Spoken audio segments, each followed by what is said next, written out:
కోరుతున్నాను.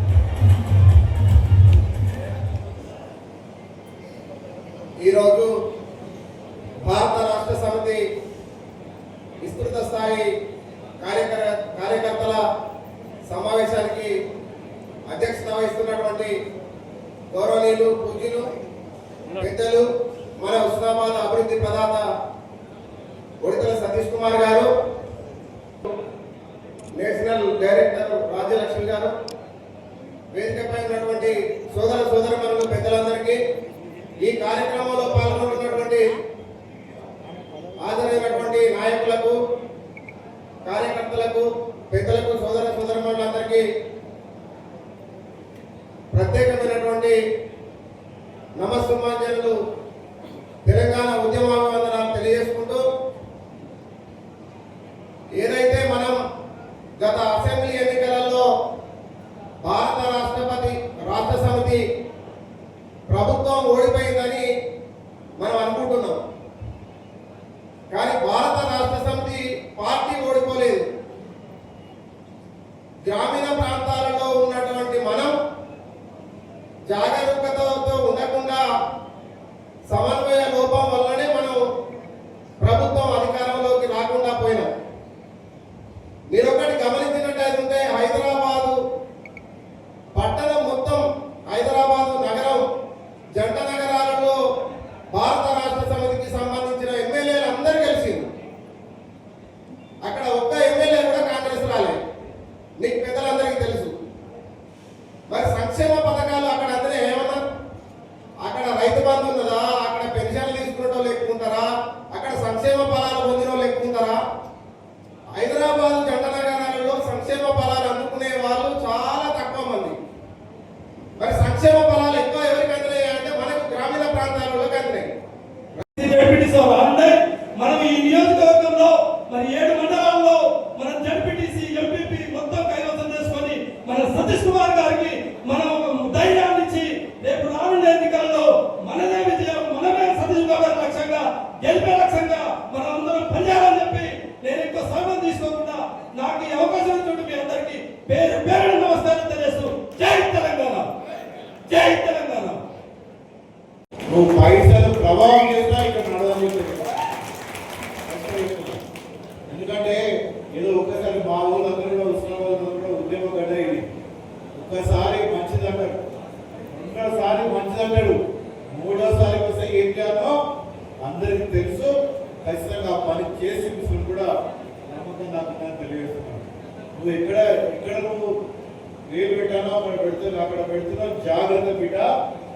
మొదలు చెప్తున్నా, ఇక్కడికి వెళ్ళి తరిమి కొడతాం, వీటిని పట్టుకుంటారు.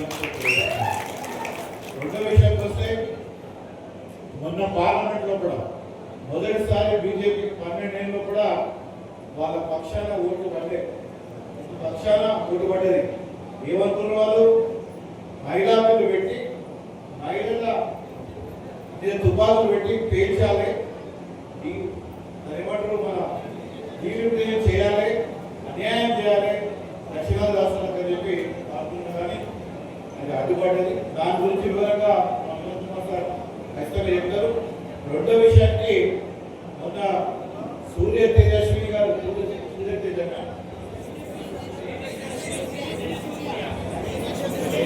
తేజస్వి సూర్య గారు మాట్లాడిన మాటలు మాత్రం హుస్నాబాద్ నియోజకవర్గం నుంచి ఖండిస్తున్నాం, ఖచ్చితంగా తెలియజేస్తున్నాం.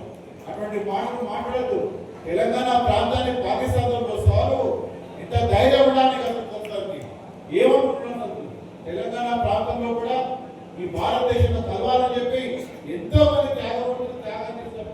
మరి పరిస్థితులు మర్చిపోయి ఇవాళ తెలంగాణ రాష్ట్రం ఎందుకు, తెలంగాణ విషయం ఎందుకు అని చెప్పి వాటి ధైర్యం మీకు ఎన్నికలు వచ్చింది. మిస్టర్ సూర్య తేజ జాగ్రత్తగా ఉండాలని చెప్పి మేము తెలియజేస్తున్నాం. ఇక్కడ మాత్రం ఖచ్చితంగా ఖండిస్తున్నామని చెప్పి కూడా తెలియజేస్తున్నాం. చాలా విషయాలు మాట్లాడాలని చెప్పదు, కానీ సమయం బాగా ఇచ్చిపోతున్నది.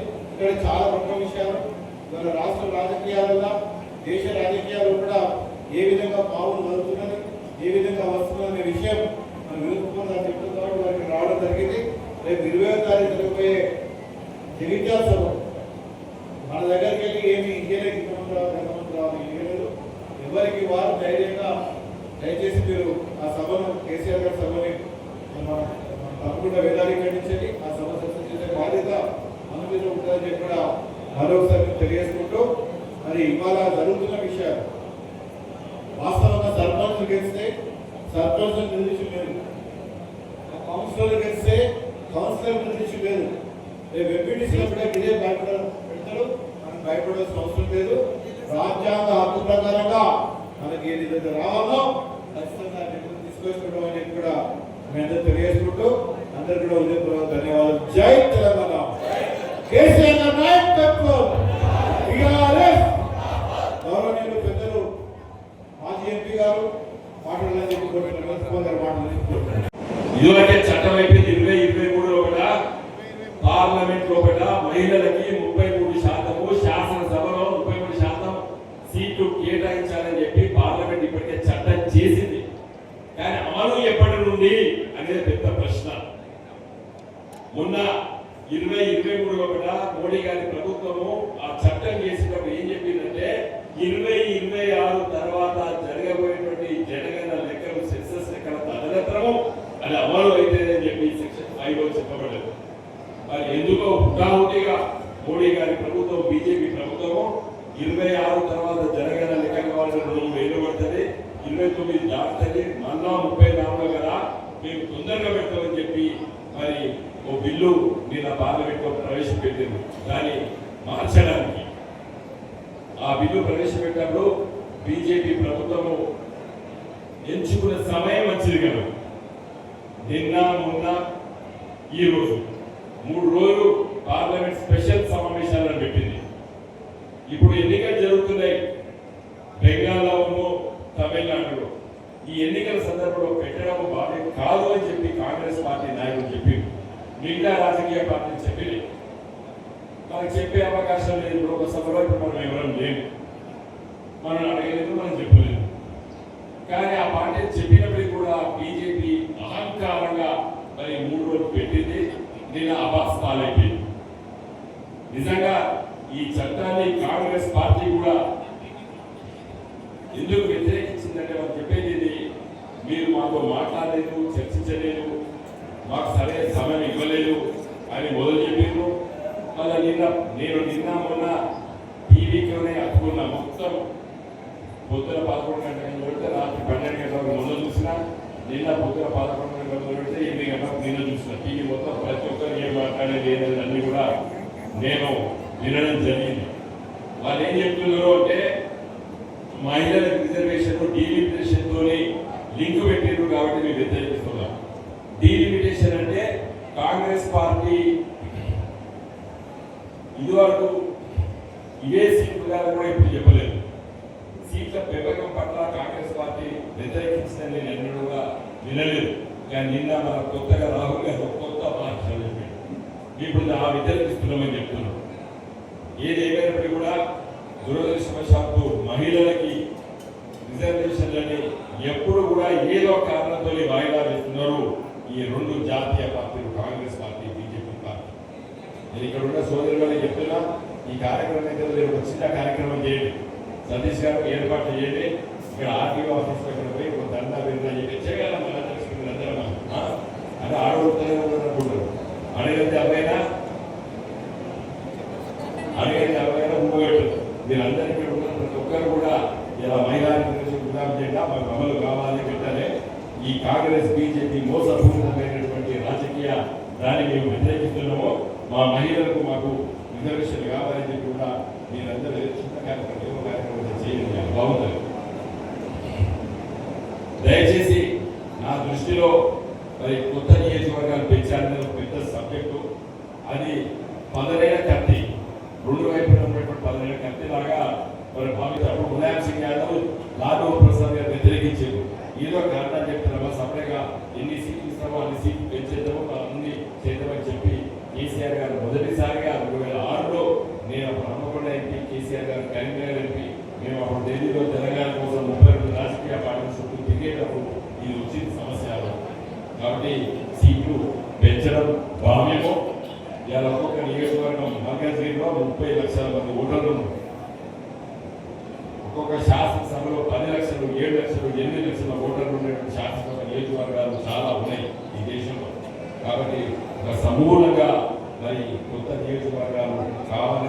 డిమాండ్ ఈరోజు అన్ని రాజకీయ పార్టీలు చేయాలని మనం అంటున్నాము.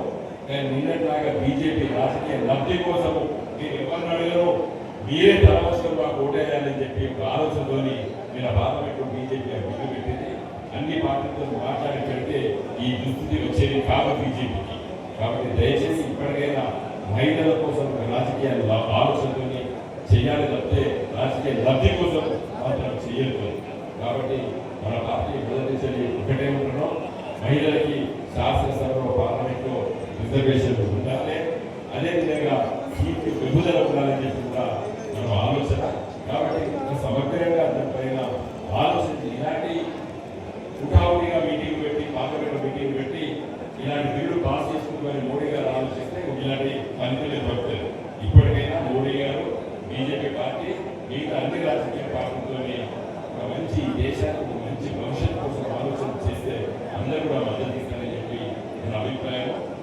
చివరిగా నేను కోరేది ఏంటంటే తప్పనిసరిగా రానున్న ఈ జిల్లా పరిషత్ ఎన్నికలు కూడా ప్రజలు సిద్ధంగా ఉన్నారు మనకు ఓటు వేయడానికి. నేను చెప్తున్నాను, నేను ఎక్కడికి పోయినా, ఏ వార్డు పోయినా, ఏ ఊరు పోయినా, ఏ ఢిల్లీకి పోయినా, ఈ సాగుగాడు పోయినా, ఎక్కడ పోయినా కూడా ప్రజలు ఈసారి మన లేకపోతారు.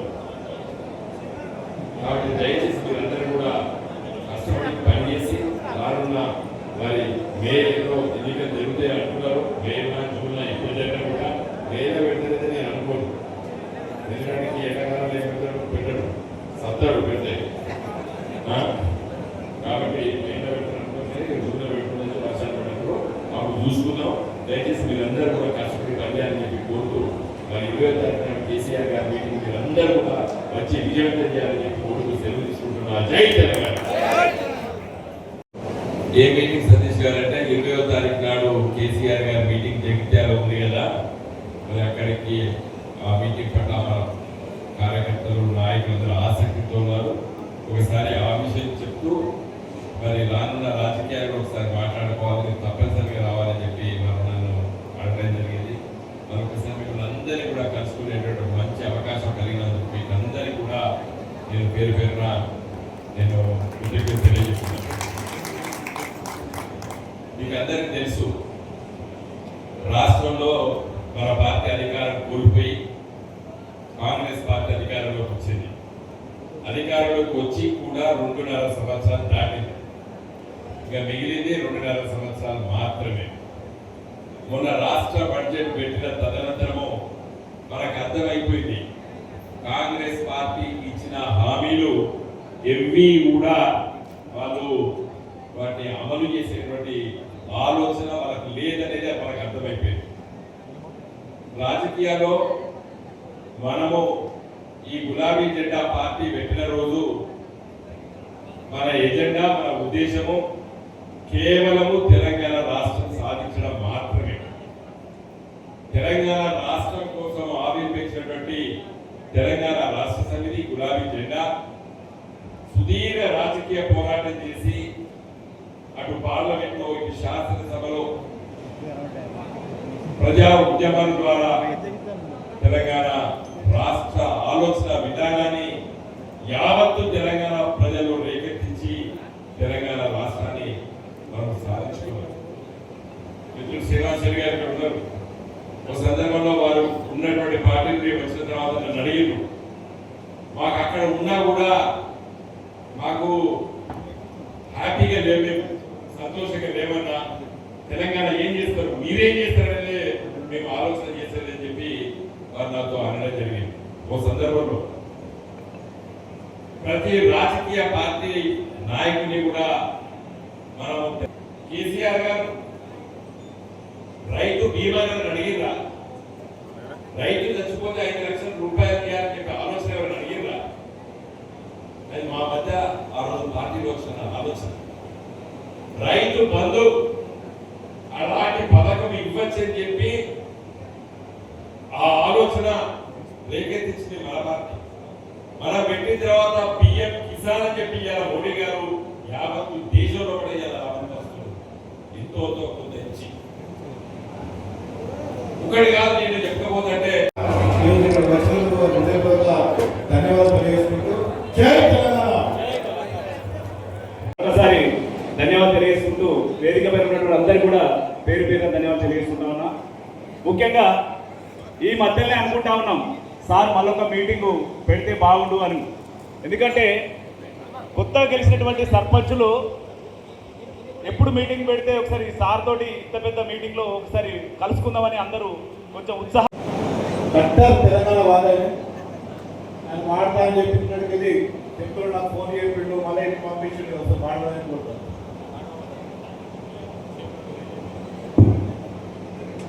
జై తెలంగాణ. ఈరోజు